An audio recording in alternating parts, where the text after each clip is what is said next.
এই উম্মতকে আল্লাহ পাক একটা মাস দিয়েছেন, রমাদান মাস। কোন মাস? চলে গেছে না আসবে? আসবে। নবী আকরাম সাল্লাল্লাহু আলাইহি ওয়াসাল্লামকে আল্লাহ পাক জানায় দেন, ওগো নবীজি, রমজান মাসের পরিচয় আমি আল্লাহ নিজে দিচ্ছি। শাহরু রমাদান আল্লাযী উনজিলা ফীহিল কুরআন। ওগো নবীজি, রমজান মাস এমন একটা মাস যে মাসে আল্লাহ পাক রব্বুল আলামিন কোরআনে কারীম নাজিল করেছেন। হুদাল লিন্নাস ওয়া বায়িনাতিম মিনাল হুদা ওয়াল ফুরকান। এমন একটা মাস যে মাসে কোরআন নাজিল হয়েছে। শুধু কোরআন নয়, আল্লাহর নবীজি বলেন রমজান এমন একটা মাসের নাম যে মাসে সমস্ত আসমানি কিতাব আল্লাহ পাক নাজিল করেছেন। জোরে বলে, সমস্ত আসমানি কিতাব, কোরআন, তাওরাত, জাবুর, ইনজিল, সব আসমানি কিতাব আল্লাহ পাক রমাদান মাসে নাজিল করেছেন। জোরে জোরে বলেন সুবহানাল্লাহ। এর মানে বোঝা গেল রমজান মাস এমন একটা মাস যেই মাসে আল্লাহ পাক রব্বুল ইজ্জতুল জালাল বান্দা বান্দীদের জন্য আসমানের রহমতের দরজাগুলো খুলে দেন। সুবহানাল্লাহ। রমজান মাস এমন একটি মাস যেই মাসে সমস্ত আসমানি কিতাব নাজিল হয়েছে। এবার আসেন, আল্লাহ পাক এক পরিচয় দিলেন। এখন রমজান মাসের আমল কি? কোন আমল দিয়ে আপনি রমজানকে রাঙ্গাবেন? আল্লাহ এই কথা বলছেন। রমজানের বড় আমল কি? ফামান শাহিদা মিনকুমুশ শাহরা ফালইয়াসুম। আল্লাহ বলেন, ওগো নবীজি, রমজান মাস যারা পেয়ে যাবে এদের জন্য সবচেয়ে বড় আমল হলো এরা যেন রোজা রাখে। কি রাখে? রোজা রাখে। এবার আসেন, আল্লাহ রাসূলের ভাষায় রমজানের পরিচয় পাওয়ার দরকার। আল্লাহ নবী সাল্লাল্লাহু আলাইহি ওয়াসাল্লাম বলেন, শাহরুন আযীমুন শাহরুম মুবারাক। এমন একটা মাস যে মাস আসব, এমন একটি মাস যে মাস বরকতময় মাস, যে মাস মুবারক মাস, যে মাস গুরুত্বপূর্ণ মাস। এই মাসে মহান আল্লাহ পাক বান্দা বান্দীদের প্রত্যেকটা নেক আমল এক গুণ নয়, দুই গুণ নয়, আল্লাহ পাক কমপক্ষে 70 গুণ বৃদ্ধি করে দেন। যেটা বলে সুবহানাল্লাহ। এক পরিচয়। ইবান নবী বলেন, এমন একটা মাস যে মাসে এমন একটি রাত আছে, ফীহি লাইলাতুন খায়রুম মিন আলফি শাহর। আল্লাহর নবী বলেন, এমন একটি মাস যে মাসে এমন একটি রাত আছে যে রাত 1000 মাসের চেয়ে উত্তম। সুবহানাল্লাহ। কত মাসের চেয়ে উত্তম? 1000 মাসের চেয়ে উত্তম। এবার 1000কে যদি আপনি 12 দিয়ে ভাগ করেন তো দেখবেন প্রায় 84 বছর। কত বছর? 84 বছর। এজন্য আল্লাহ বলেন, লাইলাতুল কদরি খায়রুম মিন আলফি শাহর। আল্লাহ বলেন, শবে কদর 1000 মাসের চাইতে উত্তম। আল্লাহর নবী বলেন, ফীহি লাইলাতুন, রমজান মাসে এমন একটি রাত আছে যে রাত 1000 মাসের চাইতে উত্তম। একজন মানুষ যদি, একজন বান্দা বান্দি যদি একটা শবে কদর পেয়ে যায় আর যদি ইবাদত করতে পারেন, ওই শবে কদরে যদি 2 রাকাত নফল নামাজ আদায় করতে পারেন, ওনার আমলনামায় 84 বছর 2 রাকাত নফল নামাজের সওয়াব দেওয়া হবে। জোরে বলেন।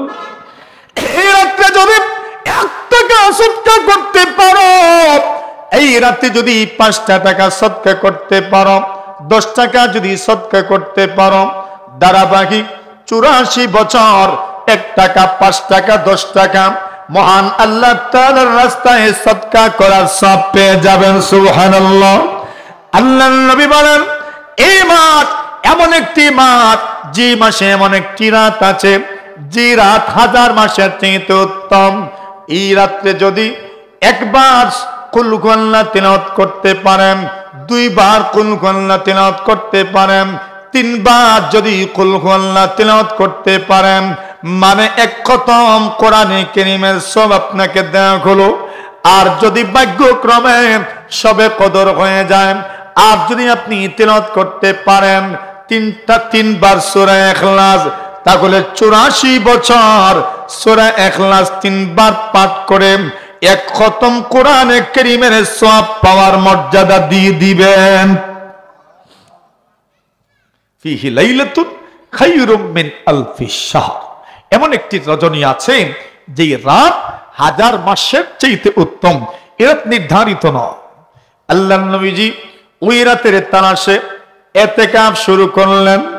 রমজানের প্রথম দিন থেকে রাসূলুল্লাহ ইতিকাফ শুরু করেছেন। আল্লাহ পাক জানায় দিলেন, ওগো নবীজি আরো সামনে আপনি পাবেন। নবীজি মধ্য দশক ইতিকাফ করলেন, জানা দেওয়া হলো আরো সামনে পাবেন। এই দশকে ইতিকাফ করলেন। এইবার আল্লাহ পাক সহজ করে দিলেন, ওগো নবীজি তাহাররাও লাইলাতুল কদর ফিল উইতর মিনাল আশরিল আওয়াখিরি মিন রমাদান। আল্লাহর নবীজির স্ত্রী আম্মা জানা এসে বলেন, আল্লাহ নবীজি আমাদেরকে জানা দিয়েছেন তোমরা শবে কদর তালাশ করো। রমজান মাসের শেষ দশকের প্রত্যেক বেজুর রাত্রিতে তোমরা শবে কদর তালাশ করো। মানে আরো সহজ হয়ে গেল। 21 রাত্রে শবে কদর হতে পারে, 30 রজনী শবে কদর হতে পারে, 25 রজনী শবে কদর হতে পারে, 27 রজনী শবে কদর হতে পারে, 29 রজনী শবে কদর হতে পারে। অনেক সময় আমার নফস এবং শয়তান আমাকে দুঃখার মধ্যে ফেলে দেয়, 29 ইবাদত করতে দেয় না, বলে 27 শেষ হয়ে গেছে, দুঃখায় তো পড়ে গেলাম। আল্লাহ না করুক যদি 29 জন্য শবে কদরটা বাকি থাকে, টুপি তো আগেই উঠা রাখলাম, কেমনে আর সব পাবেন? আল্লাহর নবী বলেন শবে কদর তালাশ করো, 21 তালাশ করো, 23, 25, 27, 29 তালাশ করো। এই রজনী গুলোর একটা রজনীতে তোমরা শবে কদর পেয়ে যাবেন। যদি পেয়ে যাও 84 বছর নফল ইবাদতের সওয়াব আল্লাহ দান করে দিবেন। সুবহানাল্লাহ। রাসূল পরিচয় দিলেন যে দেখো এমন একটি রাত আছে এই মাসের ভিতরে, খায়রুম মিন আলফি শাহর, যেই রাত 1000 মাসের চাইতে উত্তম। সুবহানাল্লাহ বলেন। আচ্ছা, এখন আছে নবীজি এই মাসের আরেকটা পরিচয় দিলেন, হাদা শাহরুল মুওয়াসাত। আল্লাহর নবী বলেন এমন একটি মাস যে মাস হচ্ছে সবরমিতার মাস। আল্লাহর নবী বলেন মান ফাত্তারা ফীহি সাইমাম। আল্লাহর নবী বলেন কোন মানুষ যদি একজন রোজাদারকে ইফতার করাইতে পারে, আল্লাহর নবী বলেন কানাত মাগফিরাতান লিযুনুবিহি। আল্লাহ রাসূল বলেন যদি একজনকে আপনি ইফতার করাইতে পারেন, আপনার জীবনের সমগ্র গুনাহ আল্লাহ পাক মাফ করে দিবা। আরেক বর্ণনায় আসে যদি কেউ একজনকে ইফতার করাইতে পারেন, তাহলে রোজাদার রোজা রেখে যে সব পেয়েছে, ইফতার করিয়ে আপনি এই সব পাবেন। এখন যদি কেউ বলে তো ইফতারি করাই আর সব পাই, তো দোকানে যাইবেন, দুধ কিনবেন, চা পাতা কিনবেন, ফ্রিতে দুধ মিলতে পারে, কিনলে মিলবো। আর যদি বলেন দোকানদারকে ফ্রিটা দিলাম আমারে, দিব? দিবে না। রমজানে রোজা রাখবেন, তাহলেই সব পাবেন।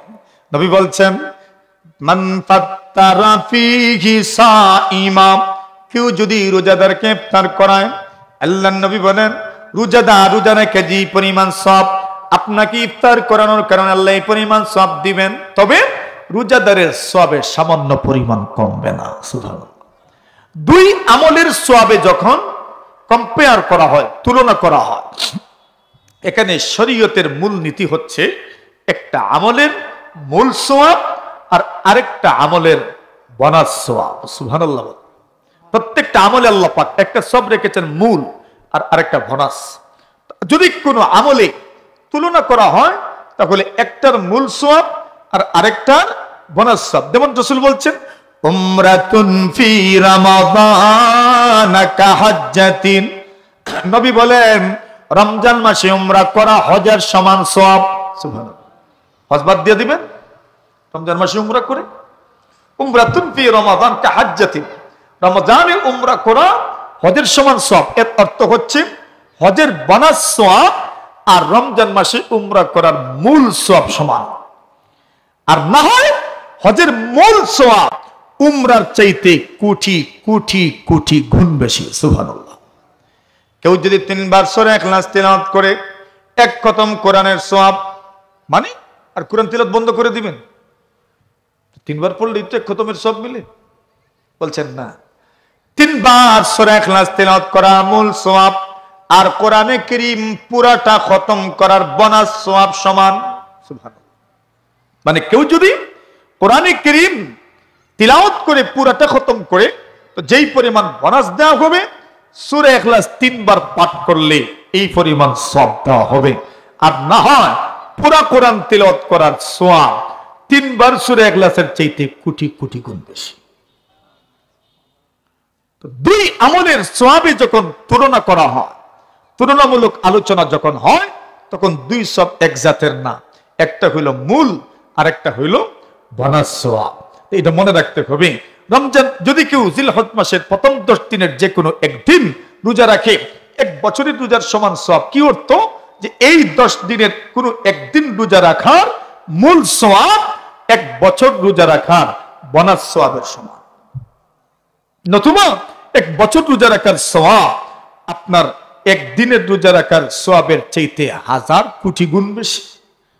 তো আসুন, আল্লাহ রাসূল বলছেন, যদি কেউ এই মাসে আল্লাহর কোন বান্দাকে ইফতার করাইতে পারে, আল্লাহ পাক তার রোজার সমান সওয়াব তাকে দান করেন। নবী বলেন, এমন একটা মাস, শাহরুন ইউজাদু ফীহি রিজকুল মুমিন, এমন একটা মাস যেই মাসে আল্লাহ পাক মুমিন মুসলমানের রিজকের মধ্যে বরকত দান করেন। এই জন্য দেখা যায় রমজান ছাড়া 5000 টাকা বাজেট আর রমজানে 15000 টাকা বাজেট, ঠিক না? এরপরেও হয় না। রমজান মাসে মানুষ যতটা খায়, রমজান ছাড়া অন্য কোনো মাসে জীবনেও খায় না মানুষ, ঠিক না? ইফতারের সময় পেঁয়াজি থেকে শুরু করে কতটা যে খায়, আলহামদুলিল্লাহ, ফেরো সমস্যাও করে না, ঠিক না? অন্য কোনো মাসে এই পরিমাণ বাজা পোড়া খাইলে সুবহানাল্লাহ, হ্যাঁ, আবশ্যক কমে। অনেক বলছেন তো ডায়াবেটিস যাদের হয়, মাশাআল্লাহ, এই মাসে আল্লাহ পাক এত সুস্থতা দান করে। আর বিভিন্ন রোগ, যাদের আলসার, গ্যাস্ট্রিক থেকে শুরু করে কঠিন কঠিন রোগ, পেটের সমস্যা, আল্লাহ পাক এই মাসে তাদেরকে এই রোগ থেকে হেফাজত করেন। সুবহানাল্লাহ। মেরে মোহতরম হাজিরিন, আলোচনা দীর্ঘায়িত করছি না। মেহমানারা আছেন আরো, আমাদের বাহুবলী হুজুর তশরিফ আনছেন, বয়ান করবেন। এরপরে বিবাড়িয়ার মেহমান আছেন, মনির জামাল জামি সাহেব বয়ান করবেন। সহজে যেই কথাগুলো বুঝাইতে চাই, এই উম্মত বয়স কম, আমার উম্মতি মা বাইনা 60 ইলা 70, নবী বলেন আমার উম্মতের বয়স 60 থেকে 70 বছর গড়পড়তা। এত কম বয়স হইয়া এত বেশি বেশি বয়স যারা পেয়েছে, এদের ইবাদত, এত ইবাদতকে পিছনে ফেলে এরা জান্নাতে আগে যাইব কেমনে? এটা তো আশ্চর্যের বিষয়। রাসূলুল্লাহ বলছেন, বনি ইসরাইলে কত মানুষ এমন আছে যারা 500 বছর পর্যন্ত আল্লাহর ইবাদত করেছে। নবী আকরাম সাল্লাল্লাহু আলাইহি ওয়াসাল্লাম হাদিস শরীফের মধ্যে বলেন, মুস্তাদরাকে হাকিমের মধ্যে এক বর্ণনা আসে, রাসূলুল্লাহ সাল্লাল্লাহু আলাইহি ওয়াসাল্লাম বলেন, একটা মানুষ আল্লাহর ইবাদত করেছে পুরা 500 বছর। সুবহানাল্লাহ। কত বছর? 500 বছর। তো 500 বছর যে ইবাদত করেছে, এই লোকটা মোটামুটি একটা বয়সে যাওয়ার পরে একনিষ্ঠভাবে, একনিষ্ঠতার সাথে, একাগ্র চিত্তে দুনিয়ার সমস্ত কিছু থেকে নিজেকে অবসর করে, মুক্ত করে আল্লাহর ইবাদত করেছে 500 বছর। সুবহানাল্লাহ। কত বছর? আবার এমন একটা জায়গায় হাদিস শরীফের মধ্যে আসছে, রাসূলুল্লাহ বলছেন, একটা দ্বীপ সমুদ্রের মধ্যখানে, যেই দ্বীপের চতুর্দিকে 4 কিলোমিটার পর্যন্ত পানি। কেউ যে তার খাবার নিয়ে যাবে, তাকে সহযোগিতা করবে, এমন কোনো আশাই নেই। সাগরের পানি এমনিতেই লবণাক্ত হয়, আবার এই পানি দিয়ে পানও করা যায় না। লবণাক্ত পানিতে গাছও উঠে না। আল্লাহ পাক তার খোরাকের কি ব্যবস্থা করলেন? আল্লাহ পাক বলেন, তুমি এসেছো আমার জন্য, আমার ইবাদতের জন্য, এজন্য আমি আল্লাহ পাক তোমার ব্যবস্থা করে দিচ্ছি। আল্লাহ পাক একটা ডালিম গাছ উঠায়া দিলেন আর একটা মিষ্টি পানির ঝর্ণা প্রবাহিত করলেন। আল্লাহর বান্দা প্রতিদিন একটা করে ডালিম খায় আর 1 গ্লাস করে মিষ্টি পানি পান করে। এমন ভাবে আল্লাহর বান্দা আল্লাহর ইবাদত করেছেন 500 বছর। কত বছর? 500 বছর ইবাদতের পরে আমরা যদি মোটামুটি 1-2-3 বছর আল্লাহর ইবাদত করতে পারি, তখন নিজের জান্নাতি মনে হয়, ঠিক না? নিজের জান্নাতি মনে হয়। এই লোকটা 500 বছর ইবাদত করছে, তাও লোক দেখানোর কোনো মনোভাব নেই, সামান্য পরিমাণ লোক দেখানোর মন মানসিকতা তার মধ্যে কাজ করেনি। তাহলে নিশ্চিত ভাবে এই লোকটার মনে তো আসতেই পারে, এত বেশি ইবাদত করেছি তো জান্নাতি হব না তো কি হব? আল্লাহ রাব্বুল আলামিন মারা যাওয়ার পরে বলেন, বান্দারে আমার, উদখুলিল জান্নাতা বিফাদলি, আমার দয়া গুণে তুমি জান্নাতে প্রবেশ করো। আল্লাহর বান্দা আশ্চর্য হয়ে গেল, 500 বছর আল্লাহর ইবাদত করেছে, 500 বছর আল্লাহর ইবাদত করার পরে এরপরও বুঝি আমি আল্লাহর দয়া গুণে জান্নাতি হব। আল্লাহর বান্দা বলে, মালিক বাল বিইবাদাতি, আমার ইবাদতের বিনিময়ে আপনি আমাকে জান্নাত দেন। সুবহানাল্লাহ, দয়া গুণে নয়, ইবাদতের বিনিময়ে দেন।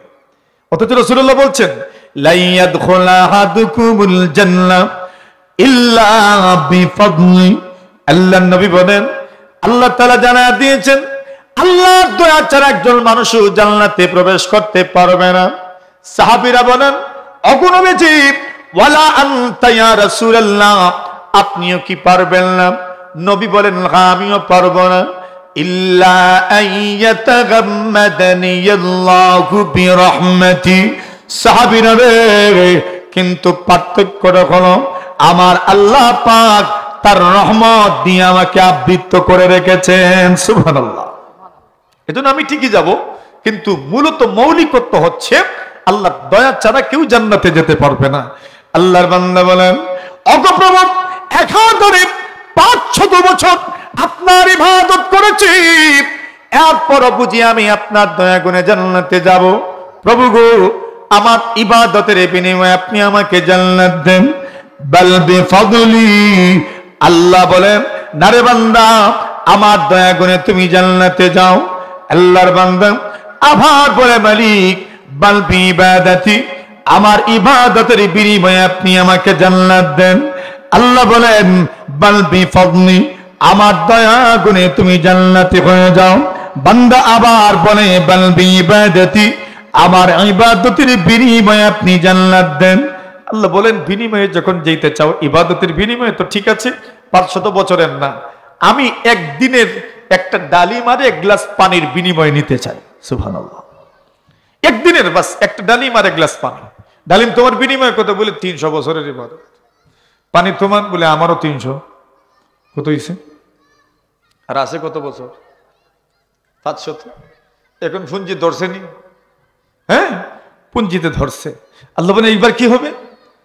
আল্লাহর বান্দা বলে, মালিক এইবার না বুঝতে পারলা, বাস্তবেই আপনার দয়া ছাড়া কেউ জান্নাতে যেতে পারে না, ঠিক না?